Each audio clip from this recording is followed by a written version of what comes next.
Hello, everybody. Good morning, good afternoon, good evening, and good night for all those joining us from across the world. We're very grateful that you've taken this time to join us. We would just like to inform you that if you require French or Spanish translation, you may click the globe on the bottom right of your Zoom screen, and you can choose either the English or the Spanish or the French channel, and that will give you the translation that you need.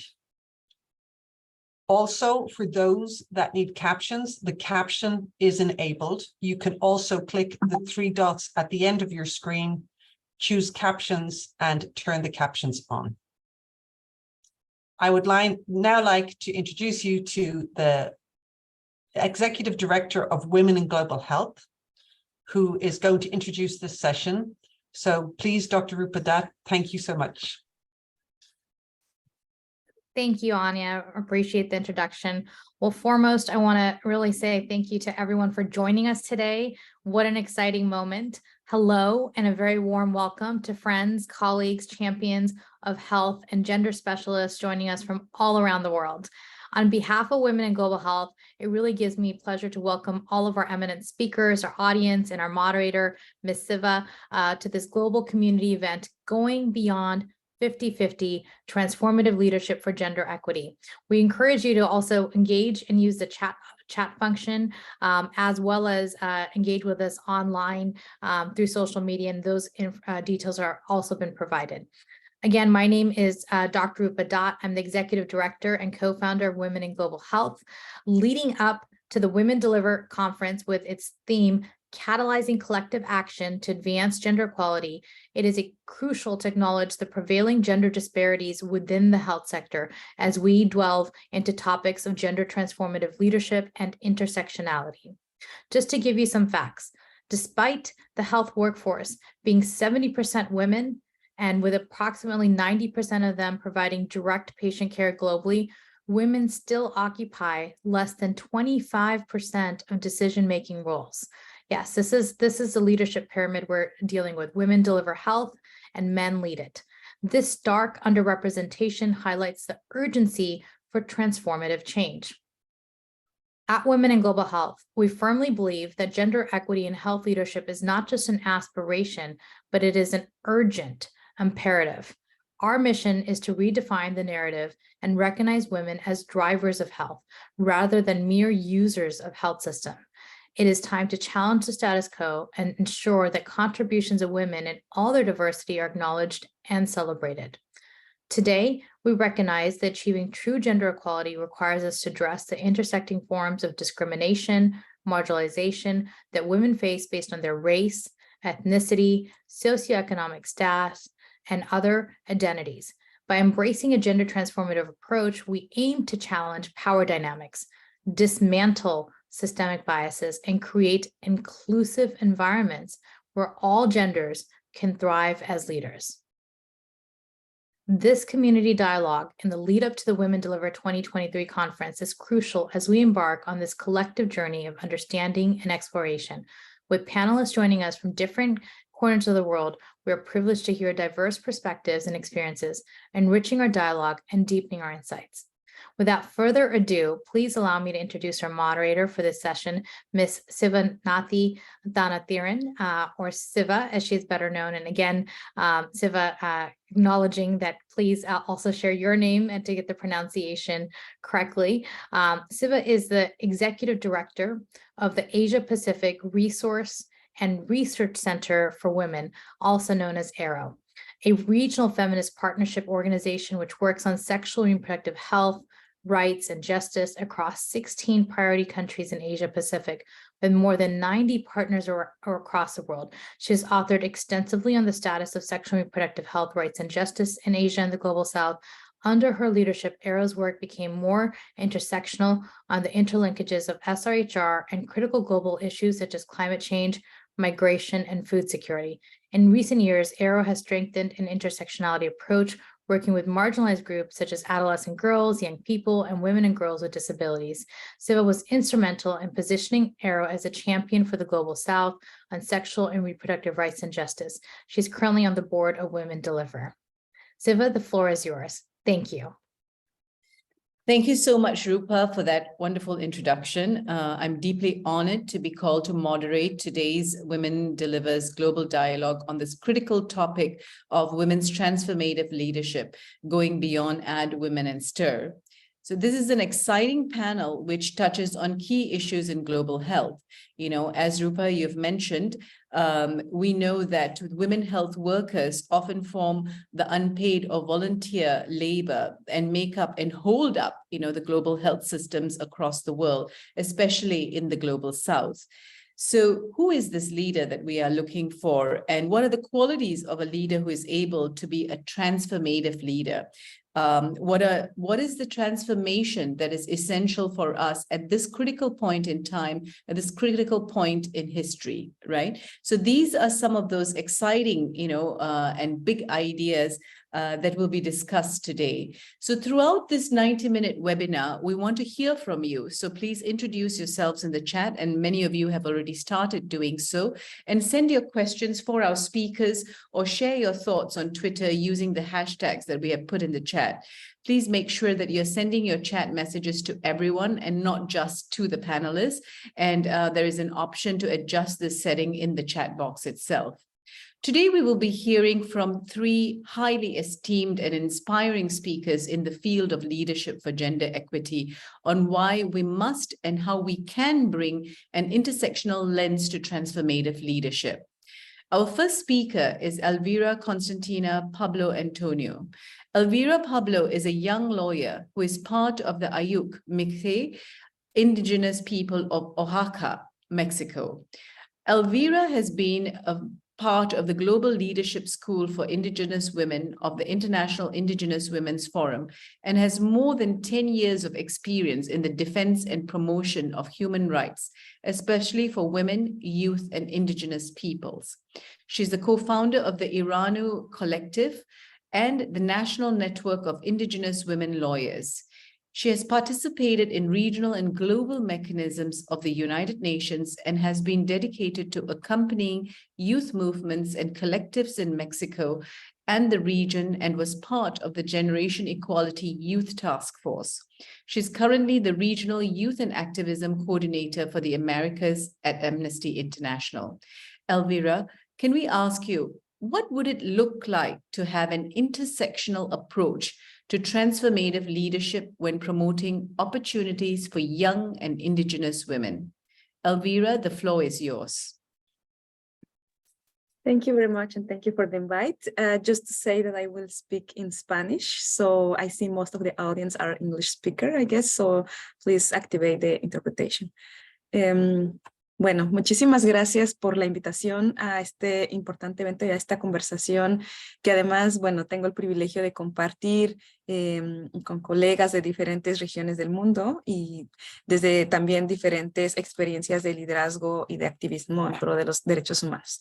Yo quisiera empezar hablando un poco, que creo que para hablar de estos enfoques interseccionales y para hablar de liderazgo, lo primero a tomar en cuenta es el contexto desde el cual estamos ejerciendo o no nuestro liderazgo, ¿no? O tenemos oportunidades de poder ejercerlo.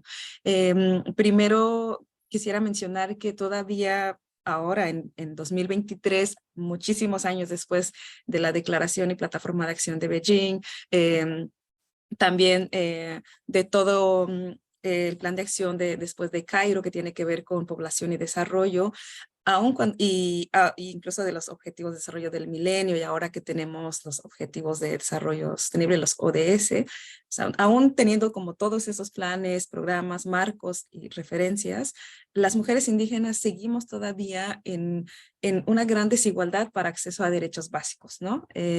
Pensando, por ejemplo, cuántas niñas indígenas el día de hoy todavía siguen sin acceder a educación básica, digamos a la primaria, o sea que todavía no saben leer y escribir. Cuántas niñas, cuántas adolescentes, cuántas jóvenes el día de hoy todavía siguen teniendo muchas dificultades para tener, por ejemplo, cubierto el derecho a la alimentación, y que sin ese derecho tan básico es muy difícil poder también ejercer los otros, ¿no? Ir a la escuela con el estómago vacío y poner atención y aprender es muy complicado. Estar en una comunidad donde no hay escuelas o donde solo hay una escuela para todos los niveles digamos, para todos los grados que hay en la primaria, es difícil poder tener un nivel de aprendizaje y de cercanía con el docente. También estar en un contexto en el que actualmente muchas comunidades indígenas están enfrentando extractivismo o megaproyectos que están llegando a los territorios y que están generando desplazamiento forzado de las comunidades, pone a las niñas, a las mujeres, a los adolescentes en una situación de gran riesgo. Incluso estar en desplazamiento forzado también es una realidad que estamos enfrentando hoy, no solo por las guerras, sino también por los megaproyectos y por el extractivismo. Otra cuestión importante aquí también es decir, bueno, seguimos además en un contexto en el que enfrentamos las desigualdades de género, tanto al interior de nuestra comunidad como hacia afuera, ¿no? Porque el patriarcado existe en todos lados, no solo, digamos, en las comunidades indígenas o fuera de ellas, sino que está permeando en todos lados porque es una cuestión que atraviesa toda la sociedad. Entonces, las desigualdades de género también juegan un rol fundamental en las barreras que podemos tener las mujeres para acceder, para ejercer nuestro liderazgo y para acceder a puestos de toma de decisiones. Creo que otra cuestión importante también y que tiene que ver con un derecho muy fundamental como el derecho a la salud y que, o sea, hablando de salud integral, es que en este momento, por ejemplo, en muchas comunidades todavía es muy difícil acceder a servicios básicos de salud, ¿no? O sea, a tener una clínica, a tener un médico permanentemente, a contar con medicamentos. Entonces, si las personas no tienen cubiertos estos derechos básicos de salud, de educación, de alimentación, de cosas que son fundamentales, es difícil poder pensar en que vamos a poder tener las condiciones necesarias para ejercer nuestro liderazgo, ¿no? Entonces, solo como quería partir de ahí como para empezar, ¿no? Como, lo otro también que pienso es que además de tener la necesidad de tener el pleno acceso y ejercicio de derechos, también necesitamos la garantía de acceso a servicios básicos y además tenemos que hablar de un tema muy importante que es igual de importante que hablar de las desigualdades de género, que es el racismo, que esa es otra gran realidad que nos atraviesa en Latinoamérica, en el Caribe, con toda esta historia, claro, de colonización y que hasta el día de hoy sigue teniendo efectos, ¿no? O sea, que nos ha tocado ver, por ejemplo, cuando hay mujeres indígenas que están siendo candidatas a puestos de toma de decisión, la gran cantidad de mensajes de odio y cargados de racismo que podemos ver en las redes sociales, en los medios, ¿no? Y en la reacción de la gente de pensar por qué hay una mujer indígena ahí que va a venir a mandarme o que va a ocupar un puesto público cuando su lugar es estar haciendo el trabajo del hogar en mi casa, ¿no? O cuando su lugar es estar cuidando a mis niños. O sea, como que en el imaginario social todavía se nos ve a las mujeres indígenas y también a las mujeres afrodescendientes en un lugar en el que no podemos todavía estar en puestos de liderazgo, de toma de decisiones, sino que en el imaginario nos ven como personas que están solamente viviendo en su comunidad, que se están dedicando solamente a su trabajo en el campo, en el hogar, que no hablan español, y bueno, mucho menos que hablan inglés, ¿no? Y que no nos miran en esos otros espacios de toma de decisiones, de poder, y cuando hay, que hay pocas, ¿no? Todavía se enfrenta todo el tiempo esta carga de comentarios racistas, de actitudes discriminatorias, de cuestionamientos todo el tiempo a si tienes o no la capacidad de dirigir, de liderar, si tienes los conocimientos, la preparación. Entonces creo que esa es otra cuestión fundamental que nos atraviesa también, ¿no? A las mujeres indígenas cuando estamos buscando estar en estos espacios.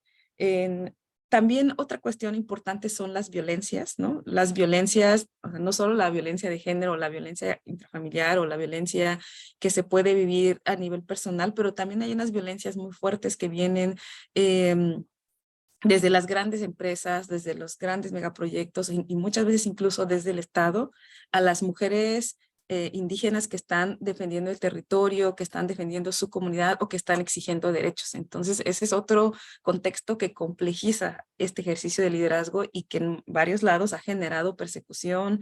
Hay un montón de casos, pues, ¿no? De mujeres indígenas defensoras que han vivido persecución o que están en riesgo, ¿no? Entonces, creo que ese es otro contexto también a tomar en cuenta cuando hablamos del liderazgo de las mujeres indígenas en este mundo globalizado, en este mundo capitalista, en este mundo, en esta sociedad todavía que es pues bastante racista y machista. Después de poner eso sobre la mesa, también pues quisiera compartir un poco cuando también el lado positivo de cuando las mujeres indígenas ejercen puestos de toma de decisión, puestos de poder y de liderazgo, que algo que se forma mucho estando, digamos, o creciendo en la comunidad o creciendo como parte del movimiento indígena, es que la forma de ver el liderazgo no es como un liderazgo individual, o sea, no es como, por decir, como tratando de explicarlo, sería como yo no soy yo, solo porque soy Elvira y porque estoy aquí por mi cuenta, sino que de alguna forma yo puedo estar aquí gracias a todo el trabajo y el camino que han construido otras mujeres indígenas. Entonces, mi liderazgo no se ha construido de forma individual, sino de forma colectiva. Y eso de alguna forma también viene acompañado de una gran responsabilidad, porque entonces, si yo logro tener un puesto de trabajo, de toma de decisión, de acceso a mayor información, de acceso a otras oportunidades, viene con una gran responsabilidad de tener la conciencia que hay que usar ese espacio para seguir promoviendo los derechos individuales y colectivos de las mujeres indígenas y que esos deberían ser los intereses a los que estamos respondiendo nosotras, ¿no? No es un interés individual, sino un interés colectivo. Y eso también tiene que ver con la forma en la que se ejerce el poder, ¿no? Que no se ejerce un poder buscando un interés individual, sino buscando el bienestar de la colectividad y teniendo la conciencia de que una no se construye sola, sino que es de manera colectiva y trae los aprendizajes también y las enseñanzas que otras mujeres indígenas, que son nuestras ancestras, pues han ido llevando, ¿no? Y también que en el movimiento indígena se procura, bueno, al menos en los que yo he estado, tal vez no necesariamente en todos, ¿no? Se procura tener este espacio de compartir la memoria histórica del movimiento, porque las mujeres indígenas se vieron en la necesidad de tener un espacio organizativo propio solo de mujeres, por qué empezaron a denunciar estas situaciones, como varias en su momento cuando empezaron a participar en los espacios organizativos, a asistir a protestas y tal, tuvieron que dejar a sus niños o tuvieron que traer cargando a sus bebés para poder estar en estos espacios porque era difícil como tener este equilibrio entre la familia y el trabajo y querer ir a protestar y querer ir a estos espacios organizativos. Entonces creo que hay también como toda una historia de cosas y... Yeah. Thank you, Elvira, for those really insightful remarks. I also look forward to welcome you back for more discussion among the panel a little later on. Now I have the pleasure of inviting George Poe Williams to share his experiences. George is a nurse, a social worker, and a trade union advocate from Liberia. He's a global campaigner for quality public health services. George is a 2020 graduate of the Labor Policies and Globalization program of GLU at the University of Kassel and the Berlin School of Economics and Law, Germany. George is also winner of the Arthur Svensson Prize for Trade Union Rights 2022. Let me ask you, George, knowing how the health system is very hierarchical, and more so when there is race and class inequity, how have you tried to address this in your union's gender policy? George, the floor is yours.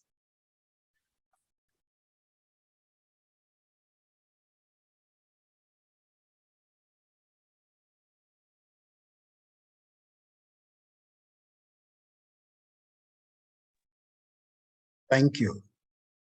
Sorry, I was trying to find a way to unmute myself. So thank you very much. Well, again, I want to thank all of you for this invitation and to all of the panelists and plus those who are here to listen to what we have to put forward. I want to start by telling you again that first and foremost, Liberia, my country, like many other countries, is highly a patriarchal country. And then we have two major religions which are computing also in the line to support this tendency of people looking up to the males in everything or men in everything. And when you look at our tradition, the local tradition in Liberia from across the country, similar pattern is followed all over. So in my union, where we fight for social justice and workers' rights, knowing also from the fact that we are from the health sector, which, as my colleague had just said, is composed mostly of women, females, wherein they are doing a bulk of the job, but also when it comes to the place on the table where decisions are being made, women are always at the back. You hardly find them on the decision-making table, and when they are there, they are either very much at the back. So in my union, what we try to do is, first and foremost, we needed to come to the realization of certain key words and these terminologies. We needed to understand them and be able to work within them so that we are able to pass this over to our members and our members able to observe these things. And so we needed to understand what did people mean by gender, which we all know. We also wanted to make our members to understand what it did mean when we talk about gender equity, where we thought we were talking about equal rights with equal responsibilities, but also equal opportunities for everybody, meaning both women, men, whether it's girl or a boy child or a colleague. And we thought it was important for people to know that we all have equal rights, so too is the responsibilities that we carry, and for that matter, the opportunities that are at the place of work or wherever we met must equally be equal in every form. So we thought our people needed to break down the word equity so that we will also understand. So in our policy, these are things that we are dealing with very much as a core issues that people must understand, leaders must understand, members must understand, and they must work towards practicing and trying to actualize, which in itself will free the environment of the divide. So in equity, we taught to recognize that each person has a different circumstances and allocated to the resources and opportunities needed to reach an equal outcome. We make that clear. So in our brochure for teaching, people have to attend our classes, our trainings, and they must be taught these things. How to mainstream gender, we have to bring these things out for our members to understand, so that on the workflow, the way we distribute our positions of hierarchy, we needed to have a room, free space for gender equity. By this, we call for women and men participation. When it comes to our leadership role, it should be 50-50. When we have training to come out, delegates to the training should be 50-50. That is both men and women, equal distribution. And when we have to do anything at all, it becomes a policy. And this we grasp from our global federation, which is Public Services International. So at the time of crafting our gender and sexual harassment policy, we brought these terminologies to bring them down alone so that people can understand. And along the line, what we have realized is, ever since we have started this policy since 2021 and started to push it, we are seeing that gradually more and more females are coming up and vying for positions, and more females are getting up to speak for their rights, because unlike before, it's like from your religious background, even your traditional background, all these things support that you should submit, a woman should submit. And because of that, when they come even to school, and unfortunately, the health sector is full of this also.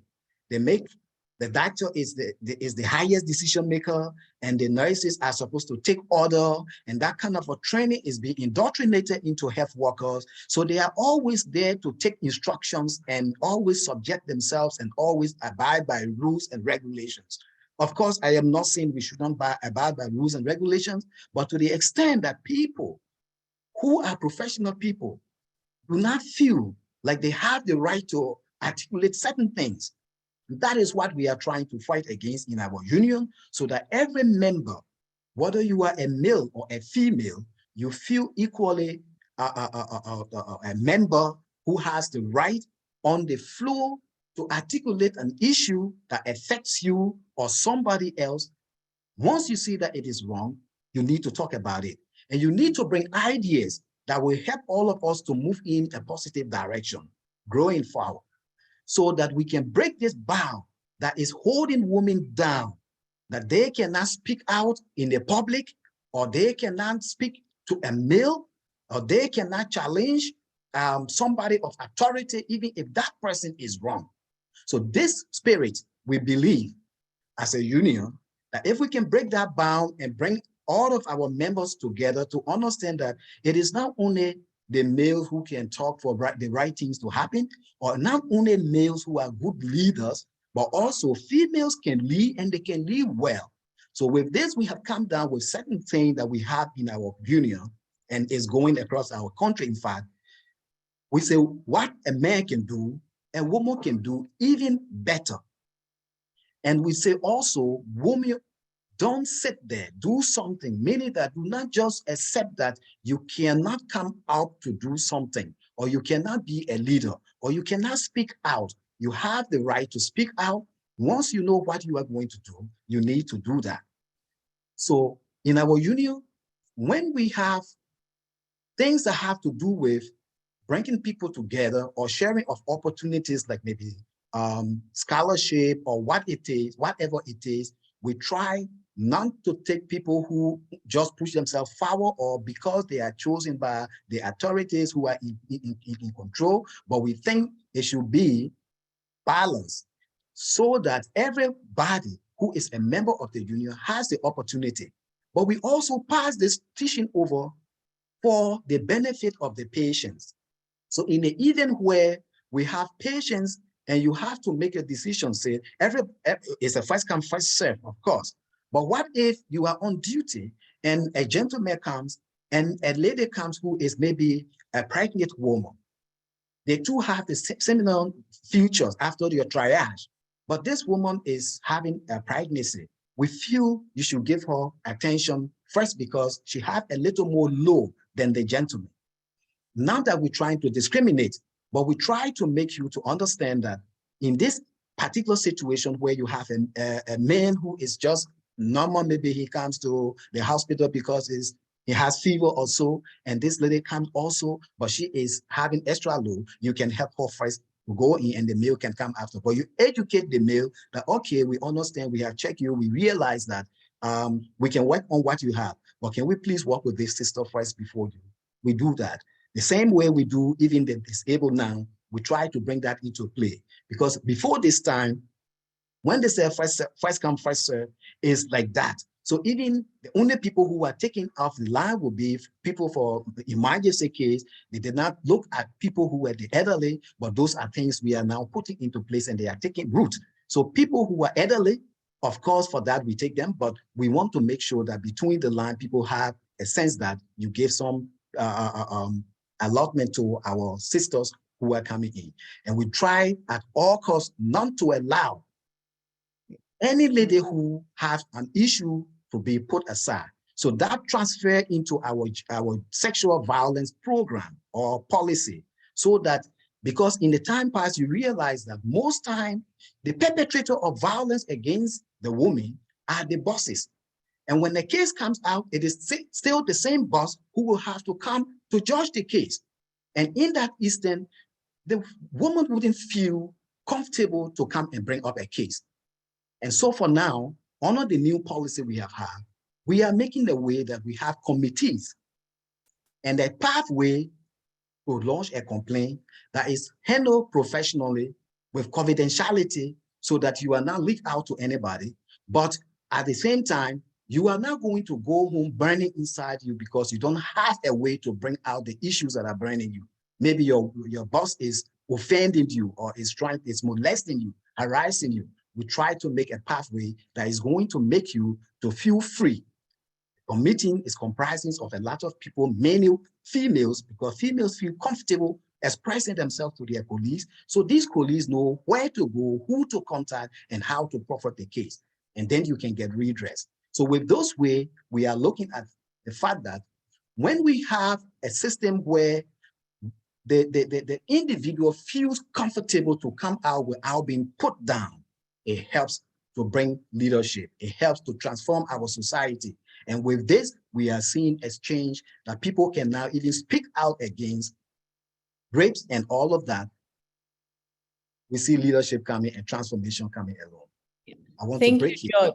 Yeah, thank you, George, for sharing this very practical work that the union has undertaken. I now have the pleasure to invite Srilata Batliwala to share her insights. Srilata Batliwala is a feminist activist, researcher, scholar, and trainer based in India. She worked for over 2 decades building grassroots movements with marginalized urban and rural women in India, as well as carrying out research and policy advocacy. She then worked internationally doing grant-making, scholarly work, building theory from practice, and capacity building of young women activists around the world. She is best known for bridging the worlds of theory and practice, and for writing on women's empowerment and feminist approaches to movement building, monitoring and evaluation, and leadership. She's currently Senior Advisor Knowledge Building at CREA and Senior Associate Gender at Work, as well as being Honorary Professor of Practice, the School of Oriental and African Studies in the University of London. Welcome, Srilata. We look forward to hearing your opinion on how feminist leadership can transform gender relations using an intersectional approach. I would especially like to ask you, what are the common misconceptions and tropes that impact women's leadership? Thank you, Siva, and namaste, assalamu alaikum, buenos dias, bonjour to everybody. I am going to use some slides because they always help me to be a little more brief than if I was speaking to you directly. So I hope you'll bear with me. Also, I thought it's an opportunity to put down my thoughts in a slightly clearer way and to share it with any of you who'd be interested in having them after the presentation. So let me begin. And I hope everyone can see the screen.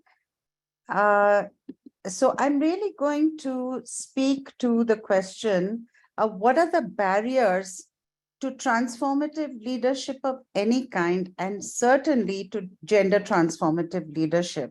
And I believe that, of course, there are much deeper systemic barriers that are very serious, but I do believe that there are a number of myths and tropes which have always come in the way of transformative leadership. And the first is the problematic assumption. I'm not putting this as a myth because it's actually an assumption we make that underlies the practice of leadership in social justice and gender justice organizations. And that is the assumption that because I work for a social justice organization, or because I'm working for gender justice and gender equality in the larger world, therefore, I will be just in my conduct as a leader and just in my conduct within my organization. And this is simply not true. So if we start by trying to look at what gets in the way of transformative leadership, on the structural side, of course, which several of my colleagues on the panel have alluded to, there are a lot of structural barriers, but I also want to say that a key barrier for me in my experience of working on this issue for the last 15, 20 years, working with hundreds, if not thousands of young activists and at dozens of organizations around the world, there are several internalized ideologies. And I think George has referred to them, and so has Elvira. and the biases that result from those internalized ideologies, which are rooted, for instance, a patriarchal ideology, ideology of race, or ideology of caste. A second barrier is our relationship to power and our internalized approach to power, which living in societies where these ideologies are being practiced leads to. So we are carrying those ideologies in ourselves. It's not something out there in the larger world. It's very much operating within us. So I think myths and stereotypes that we have to challenge and dismantle are really a product of this. But what I want to emphasize is that this process of challenging and dismantling in order to reach transformative leadership has to start from within ourselves, because each of us is a site we carry within us, often unconsciously, which is the problem. A lot of these biases and internalized, hierarchies and belief systems. But they also have to be transformed within our organizations and within our movements. And we've heard several examples of how organizations and movements are trying to do this. But what I want to emphasize is in the organizations I've worked with, I've seen there's a rush to deal with all the structural stuff in the organization, change the policy, make stronger sexual harassment laws, increase the number of women in leadership, but without the processes, the more painful processes of looking within. So I've put together 7 myths. There are actually, I think, 15 or more that I've identified, but I'm only sharing with you 7 because of lack of time. The first and most dominant myth: leadership is about power, authority, and control. Now, this is the dominance model of leadership that we are surrounded by and experience almost all our lives. We are taught this model in our families, from our earliest childhoods, sometimes even from older siblings. Our organizations and institutions reinforce it. And of course, it's very visible in our political systems and structures and economic systems and structures. So in fact, the word leader, if you just do a word association, it conjures up images of someone who sits on top of a pyramid, on top of the ladder, someone who controls others.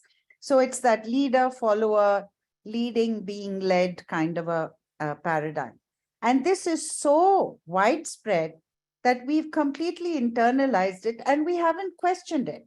And we think it's normal and natural to reproduce it, even when we create organizations or movements that are supposed to be working for greater equity and equality and justice, including, obviously, gender justice. So we unthinkingly reproduce it also when we ourselves gain leadership positions. So our ideology is great, it's all fine and high sounding, but how we practice power is actually stemmed from this lowest form of leadership. That's what I call it. It's the lowest form of leadership. It's practiced by people who internally feel small. They're afraid that if they don't dominate, they'll be dominated, they'll be disregarded, they'll be disrespected. The second myth is that leadership can only be practiced by individuals holding positions of authority and power. So to be a leader, you need authority and power. And this myth clearly stems from myth 1, and it's rooted in that fact that our social reality, everywhere we live in, is one of hierarchy: superiors, inferiors, powerful, powerless, leader, and led. Similarly, we've internalized a model of this heroic individual, or the boss man, or the shiro, or the savior. And in the social justice context, what I encounter a lot is the shiro and hero and savior model, but individuals. And it's very rooted, and that's why I'm so glad Elvira underscored this. It's very much rooted in the patriarchal, feudal, and capitalist ideologies that we are carrying within us and that surround us. So this assumes that those without formal authority or structural power cannot lead. But in the brilliant words of Lao Tse, some 250 before the Christian era, Lao Tse said, as for the best leaders, the people don't notice their existence. The next best, the people honor and praise, and that's what we all aspire to as leaders. The next, the people fear, and the next, the people hate. And right now in the world, we can see lots of leaders who fall into these last two categories. So they want authority and power to create fear and hate. But I have personally witnessed dozens, hundreds, in fact, thousands of poor marginalized women who have been amazing leaders without any formal authority or power. And I myself experienced today how I am leading without holding any formal position. I'm nobody's boss. I'm nobody's director. But I've also observed the power of collective leadership in the movements that I have helped build.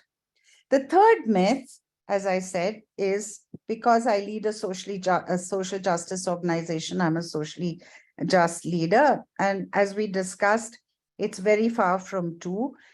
Unfortunately, we see very oppressive and very toxic forms of leadership in so-called social justice organizations and even in feminist organizations. Because if I want to be a transformative leader, a transformative feminist leader, a gender transformative leader, I have to first begin by confronting and making visible and transforming my own internalized practices of power, as well as the way power is practiced in the organization. So this means we have to create a variety of mechanisms. I won't go into those details, but there are plenty of resources and toolkits and expertise available. The fourth myth is, I am powerless. How can I lead? But transformative leadership is based on a simple truth. No one of us is ever completely powerless. We all have power within us, though our connection with this positive power, this inner power, here I'm not talking about the power to dominate others. I'm talking about a liberating power that is within us, a power of love, of solidarity, of collective action. It has frequently disrupted our connection with this. And many societies actively discourage us from expressing or reaching that internal power. But if we enable conscious processes of reconnecting with it, it can be unleashed with great effect. But I want to emphasize that this inner power is never manifested as or expressed in the form of aggression or domination. It's radiant, it's enabling of others. It unleashes the power within others. So it's not about me. And I have witnessed this transformative power in hundreds of grassroots women I've worked with in my life. The next myth I'd like to talk about is that leadership requires age and experience. I think we've all encountered this. But in fact, some of the best leaders I have worked with, including leaders I have worked under, I want to emphasize, were both young in age and never held leadership positions before. Just look at the movements in Iran, look at Black Lives Matter, look at the uprisings in Hong Kong and Myanmar, how many young people were leading those. Look at individuals like Greta Thunberg or Malala Yousafzai. So I personally reflected on this and realized I did some of my most path-breaking work in movement building when I was in my 20s and 30s. I led that work, but I don't remember anyone calling me a young leader, right? So some of the worst leaders I've seen, in fact, have been older in both age and experience. But there's a lovely story I was told by one of the grassroots women leaders who was very inspiring to me and educated me a lot. And that's the story of the donkey.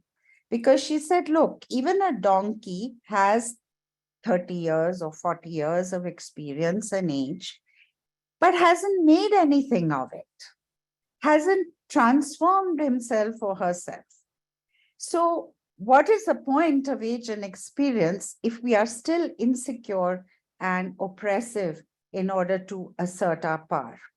So they are important. Of course, I'm not dismissing them, but age and experience, when combined with conscious processes of internal transformation, can make a change, but they don't mean much on their own.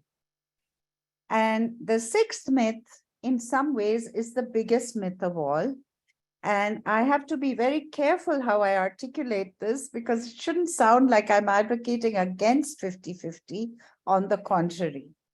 But this is the myth that because they are women, they will automatically lead differently, in the sense that they will lead in a gender just way, or they will lead for a gender equality, or that they will automatically be gender transformative leaders.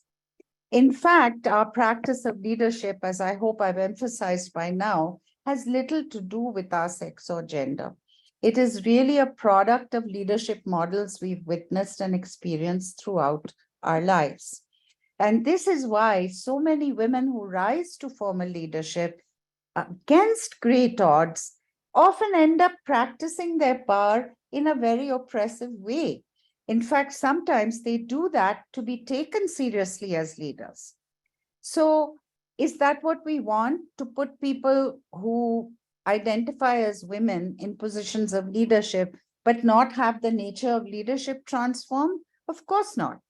But what I have seen is that women, or for that matter, men, who have been lifelong social justice activists, rooted in understanding patriarchal ideology, rooted in women's movements, and have gone through processes of shifting their own consciousness, which means confronting and transforming their own internalized ideologies.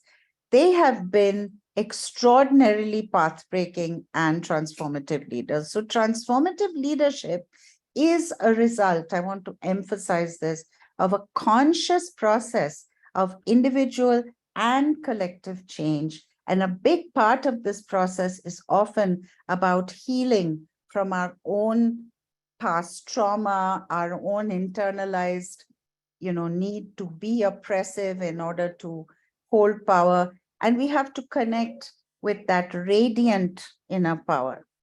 And one's gender identity does not automatically make us transformative. The final myth I want to share is that to show you're a strong leader, you have to hold on to power. Don't share it. Don't give it away, because then you'll become weak and nobody will see you as a leader.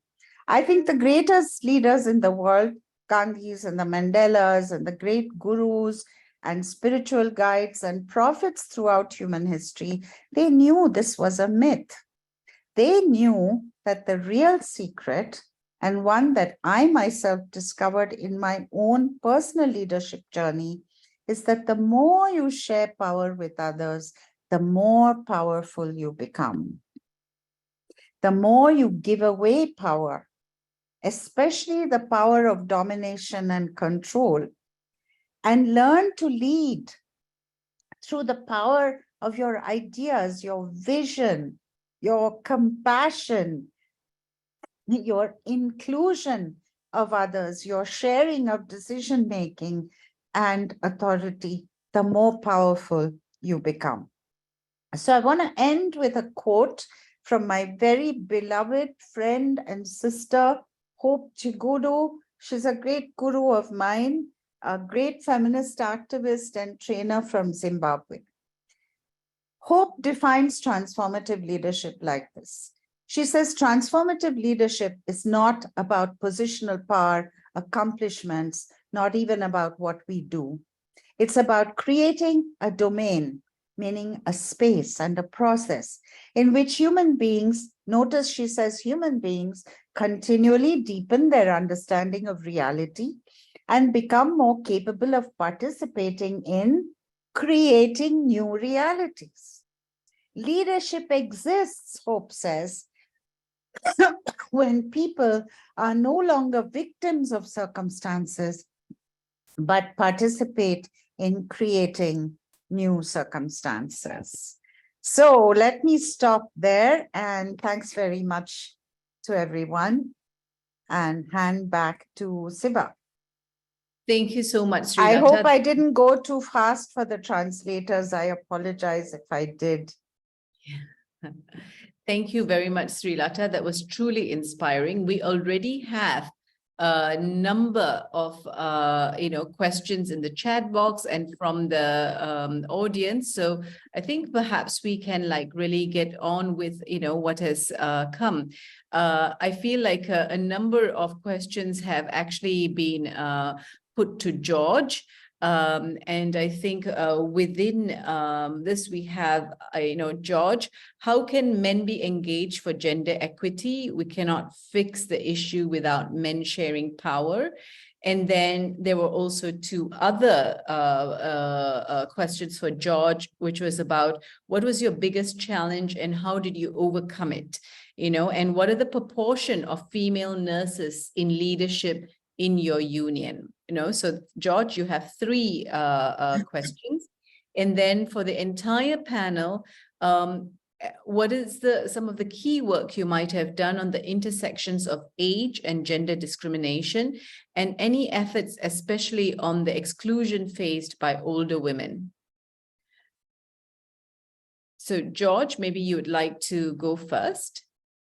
Okay, so thank you. And thank the audience for their questions. On the first question that I asked about how to engage men, because you will realize that our union is not excluding men. When you call for 50-50 representation, proportion, it's saying that men are already in the boat.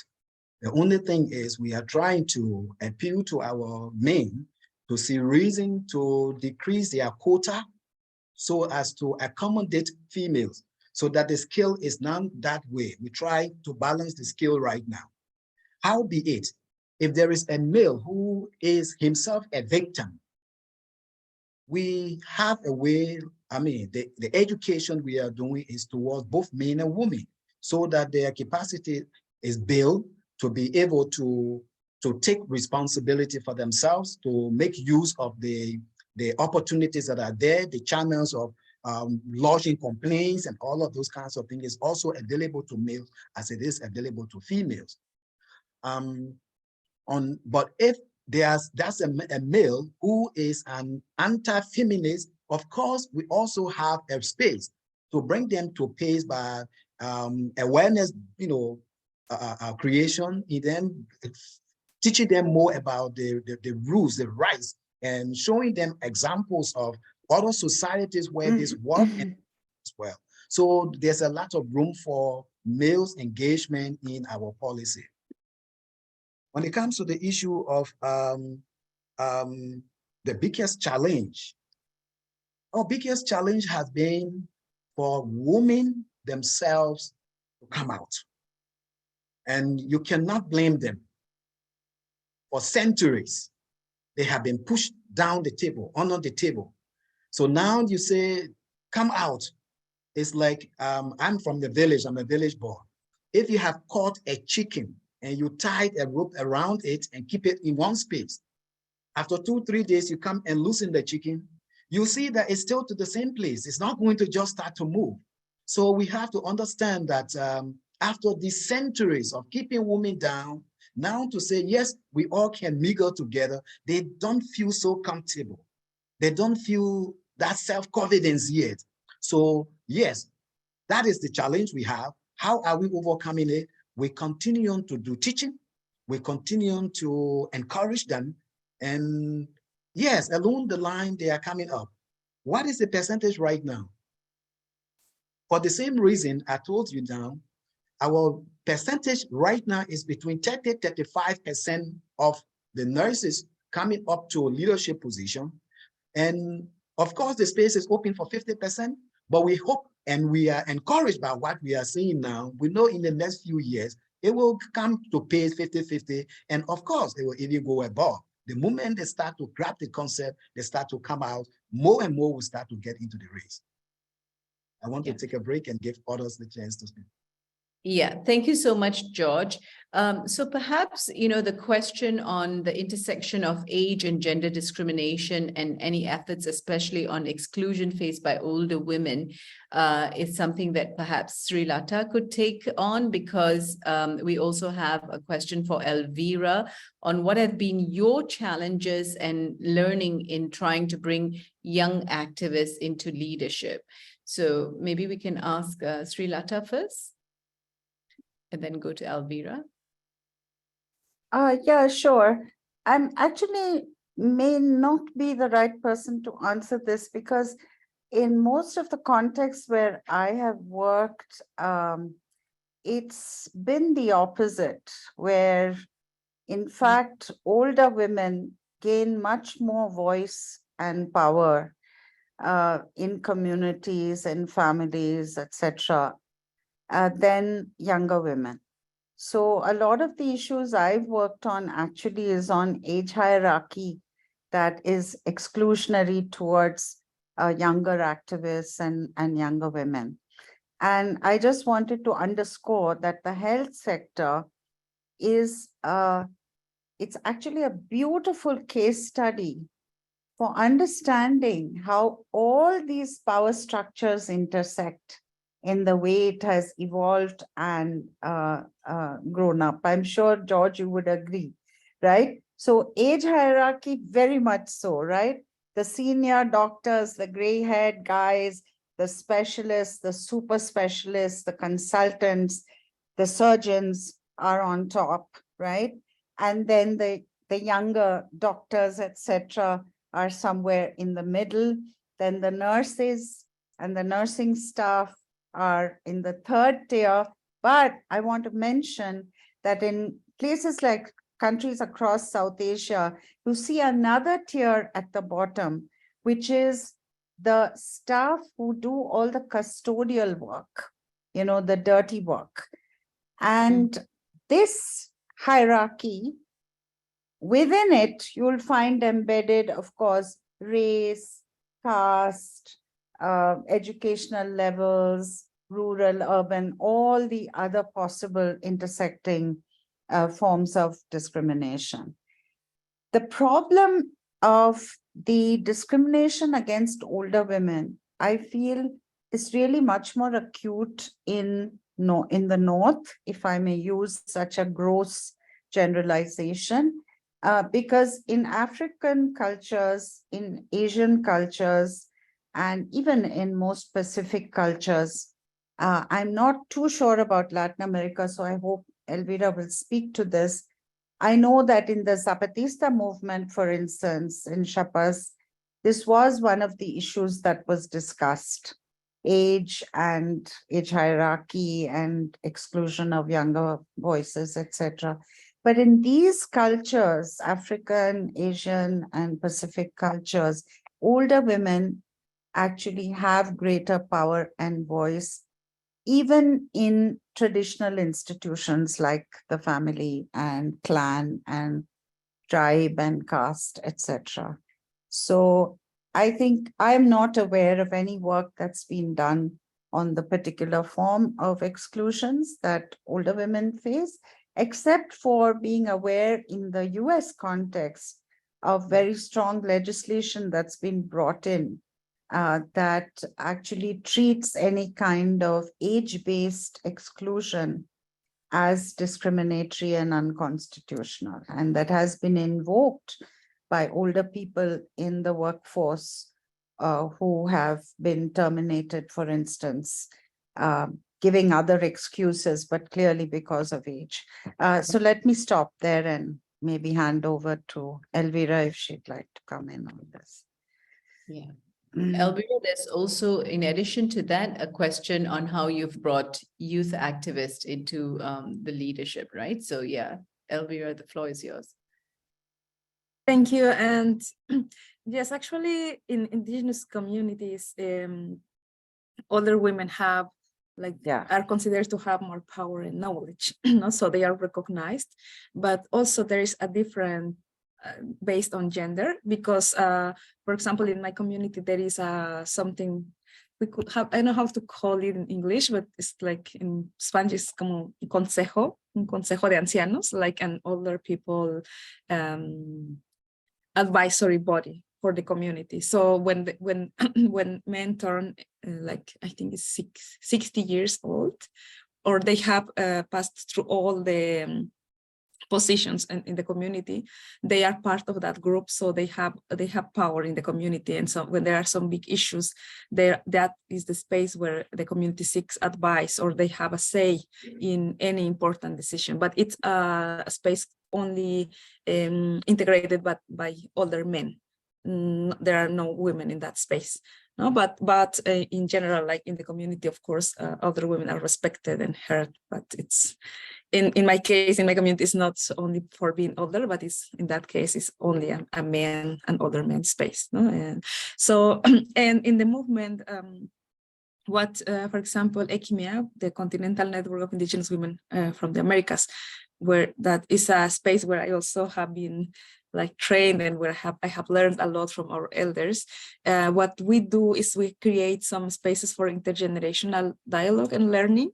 So they are like spaces for where we have our founders, our elders, telling us the story on why they started that organization, what are the challenges that they were facing at the beginning, what are their expectations. And also we have younger indigenous women with them, like having that conversation, to ask questions, to also to even to disagree on some positions. No, for example, I remember when I started being part of these discussions, abortion was not so much in the table, or LGBTIQ issues were not so much in the table during that discussions. But now the youngest are bringing that issues, no, that we want to talk about abortion, we want to talk about LGBTIQ issues. So that's also very valuable for both sides. No, for us to learn from the experience, from the political vision, from the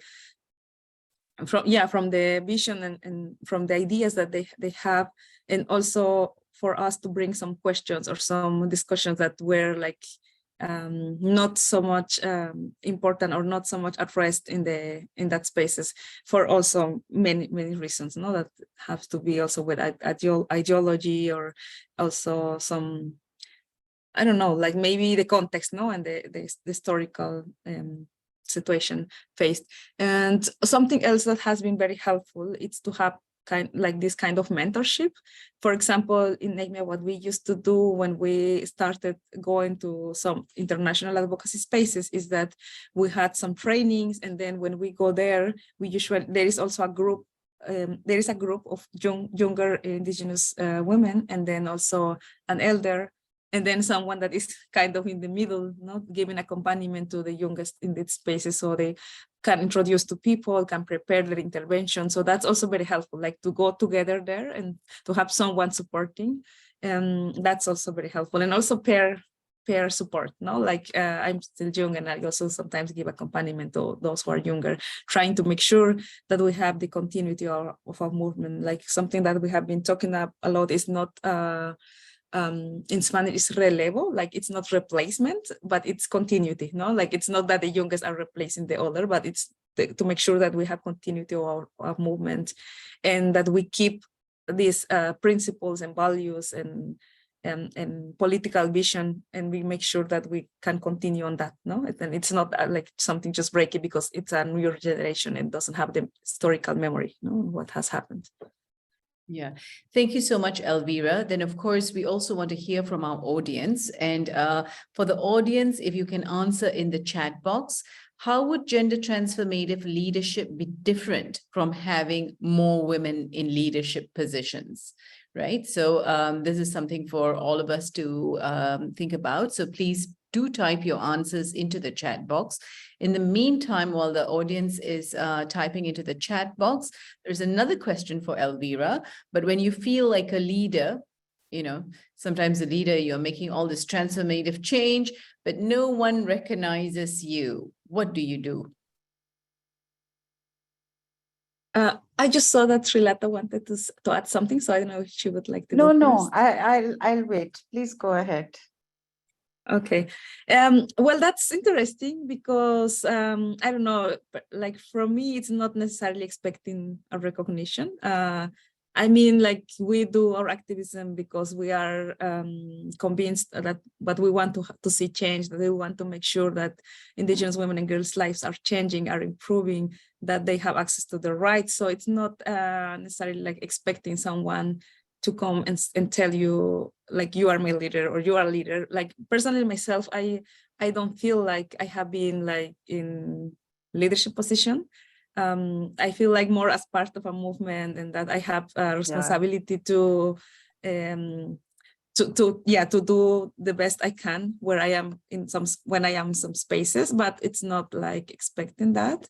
And in the other side, I always say, and I think it's really important to have Indigenous women, Afro-descendant women, young women in leadership positions. I'm totally convinced of that, like to be in political spaces, in the spaces where the laws are made, in the spaces where the public policies are decided. I'm totally convinced that we need to be there. But also on the other side, I personally don't believe in political parties, no, because in our Indigenous communities, what we have seen, we have our own governance systems that are not with political parties. So when political parties arrive to communities, what they cause is division. Like the communities start fighting inside, like among the people that is in the community, because they start being in one group or other group, and then they fight with each other.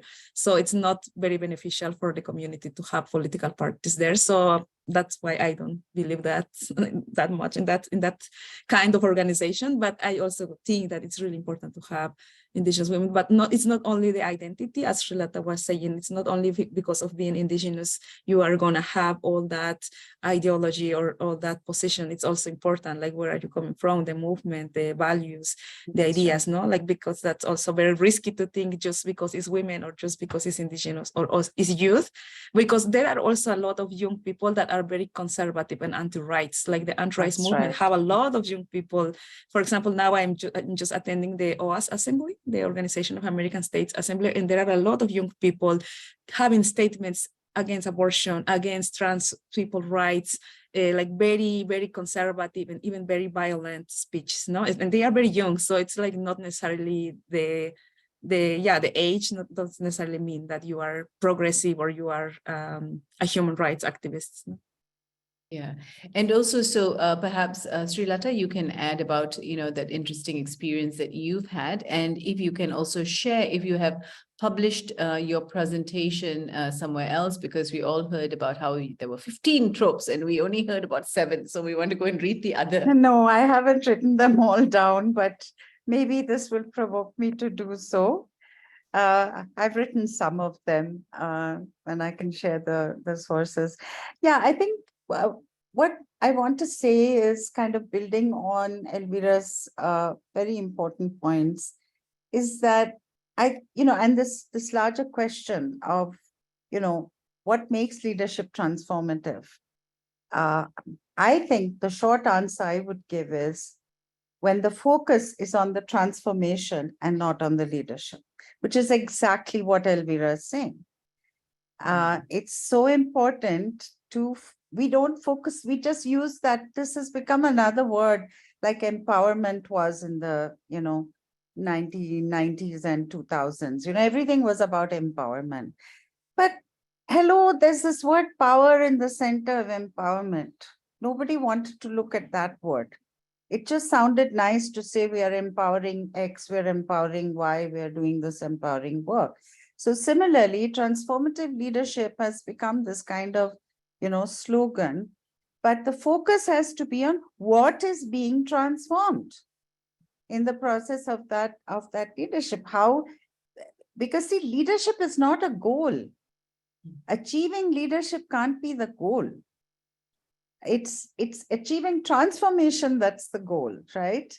So how can I be a part of the transformation process and use my inner power, but also my passion, my beliefs, my commitments to mobilize others around the transformation process? To me, this has little to do with age. But coming to the 50-50 question, I do agree that it's very important that there has to be parity, because that's a basic human right. Yeah. But I also want to urge us to think a little beyond 50-50, because there are many other identities that we have to recognize today that get covered up and sort of submerged with this 50-50 kind of framing, because that's not a very intersectional framing. So I would urge us to search for a different way of framing it, which is maybe a more democratized, transformative and democratized leadership that's more inclusive, that's more diverse, that brings in invisible, excluded voices and perspectives. It could be of trans people, it could be of, women with disabilities. So if they're not there in that 50 of the 50 of the 100, I don't know whether we are doing, whether we're making any real advances. Yeah, and I just want to say, I loved working under Lydia. She is my most beloved leader I've ever worked under. Inspiring, passionate, and never hoarded power. And she was 2 years older than my son. But I had no problem whatsoever in acknowledging her as a transformative leader. And I think Avid has done some work on how do we consciously build more multi-generational forms of leadership. But what I would urge everyone to do is really look deeper at the Iranian movement. The Iranian women's movement actually is a manifestation of the power of multi-generational leadership and multi-generational movement building. Because the women who are on the streets protesting today are not the first line of the women's movement. They are daughters and nieces and granddaughters of a whole range of women who've been organizing since the 70s and who built that movement.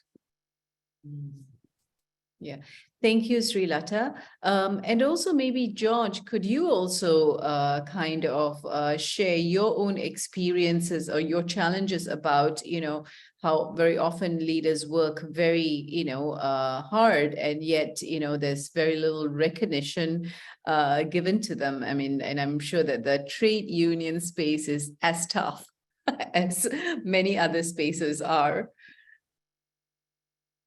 Very tough space. Thank you. In fact, in the trade union movement, that is almost like what you have. It's like a goalkeeper. He caught all of the penalties, but one goal passes and then the whole thing, he's not a good keeper.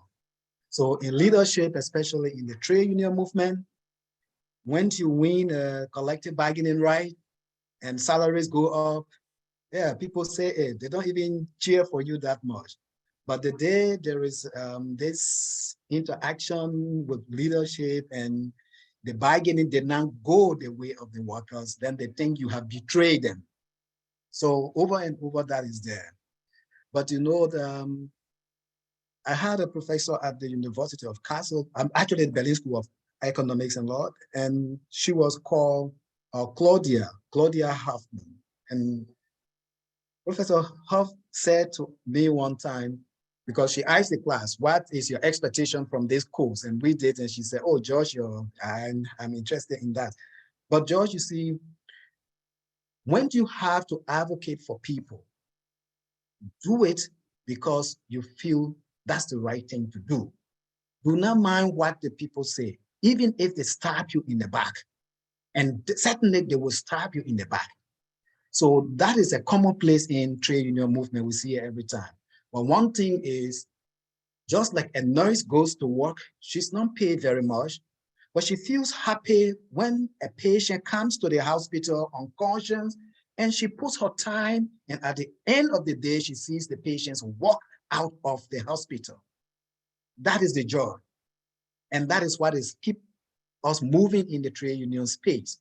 But as a matter of fact, there are other people who appreciate what you are doing, but the number is very small. It does not accumulate to what propels you to keep going.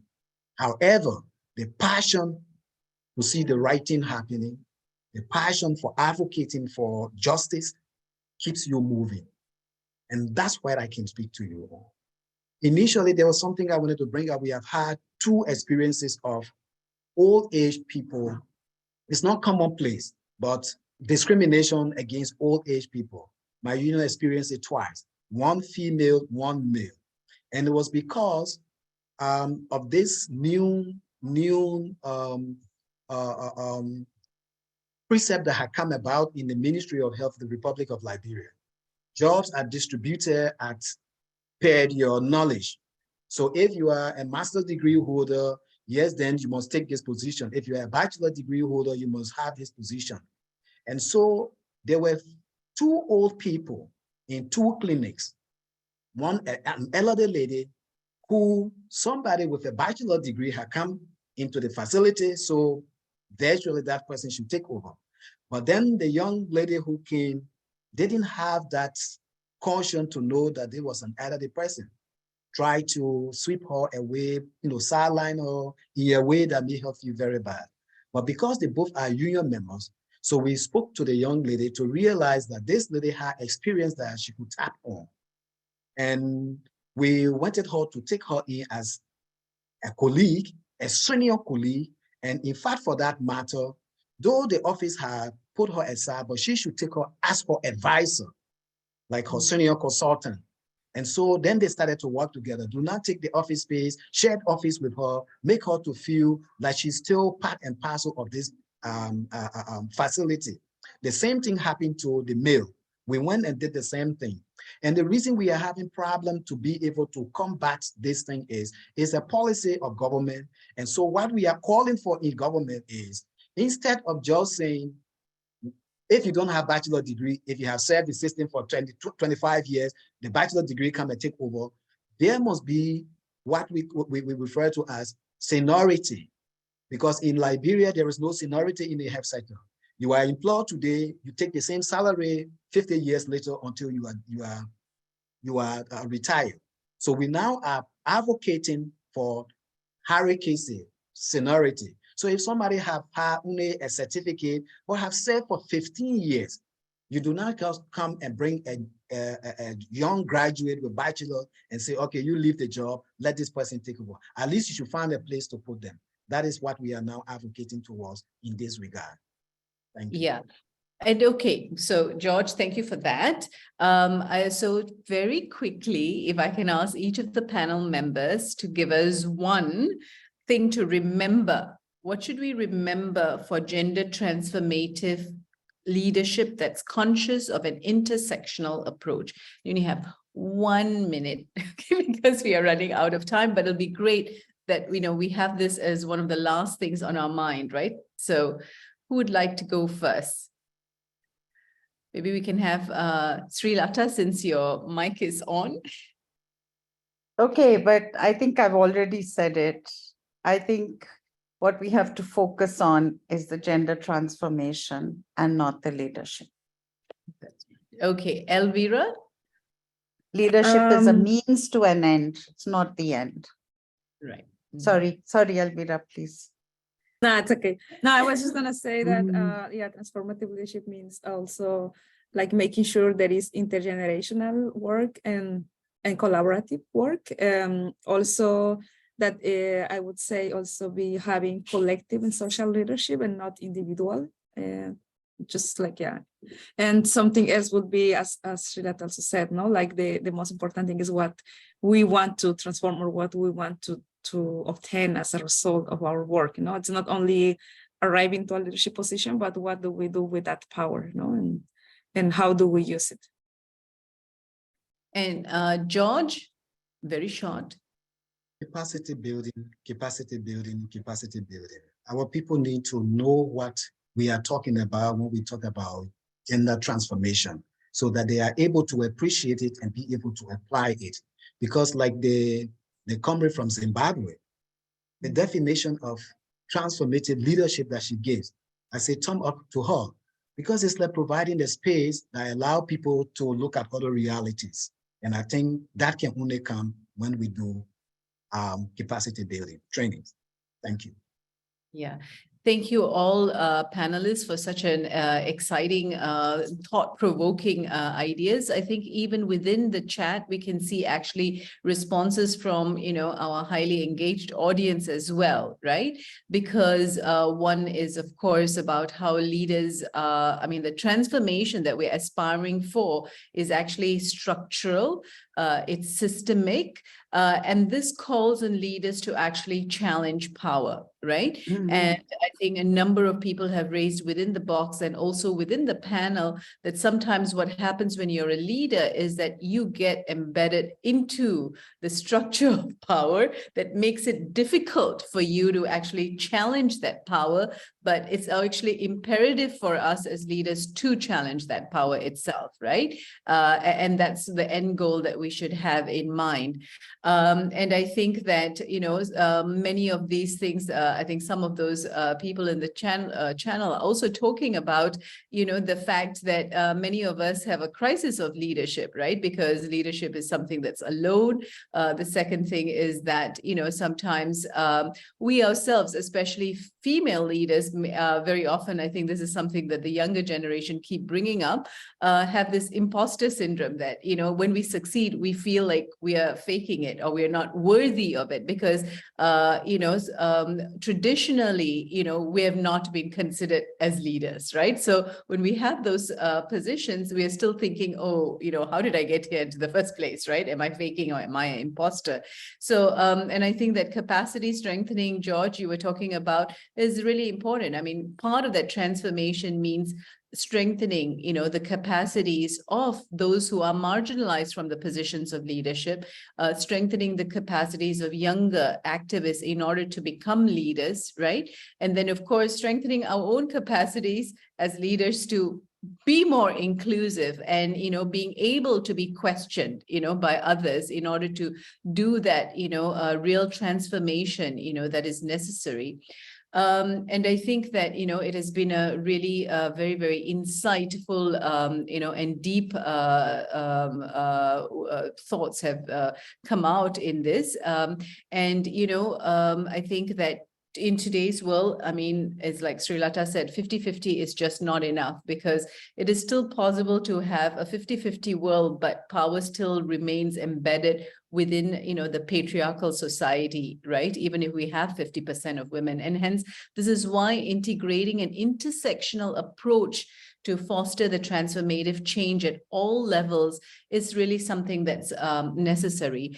But we also, even while we talk about being inclusive of diversity and having equitable practices, the first, example that Elvira brought up of like how, some of the most marginalized, women are those who are challenging, the systemic and structural powers that there are, like, for example, Indigenous women.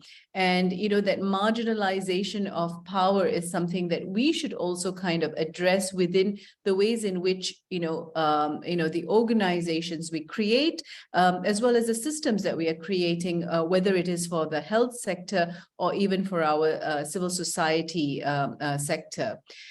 This acknowledgement of women in all our diversity, at different rungs of the health system and the hierarchy is also something that we should move towards as leaders and give space, for leadership from more marginalized groups, right? So it is not only to hold the power, but to like step aside and say, look, there is this platform, perhaps you should speak instead of me, right? And although, however embedded we are, we should like kind of avoid repeating, the prejudices, the biases and stereotypes about leaders and about women in leadership, so it's not about getting positions as leaders, but, practicing a certain kind of leadership in whatever position that we might occupy in the hierarchy, in order to transform, gender power relations, right? So as we head into, Women Deliver, let's make sure that we carry some of these important messages with us. And I feel like, I would like to again, thank, all of the panelists, I mean, Elvira, Sri Lata, George, for sharing with us, your wisdom and your insight from all of these years that you have been, putting into work, and I think that, the new model of leadership that is necessary in this world of ours, that is racked with all of this exacerbated inequalities, a sentence that we hear nowadays in every report, is that, how we as leaders firstly need to lead with humility, right? And I think that that's most important, because with that framework of humility, then we are able to be more inclusive, and make that space for marginalized people. And I think that that's going to be one of the ways in which we can ourselves transform, this gender power relations. So with that, I think, I thank you all for your time, and we will meet in Kigali, hopefully, and hopefully we can also carry some of this into the conversations that will take place in Kigali, because that is one of the reasons for this global dialogue. So thank you everyone for joining us today, and goodbye for tonight. Thank you, everybody. For Women in Global Health members, there's a discussion CAP-A on July 3rd. You will receive the information via the usual channels. For everybody who registered, you will receive the key outcomes and the presentation next week. And we would encourage you all to answer the post survey. We're very grateful. Thanks to the wonderful moderation and the panelists, and thanks for all of you for making space today. Goodbye and thank you. Thank you. Bye. Bye. Thank you. Thank you. Bye, everyone.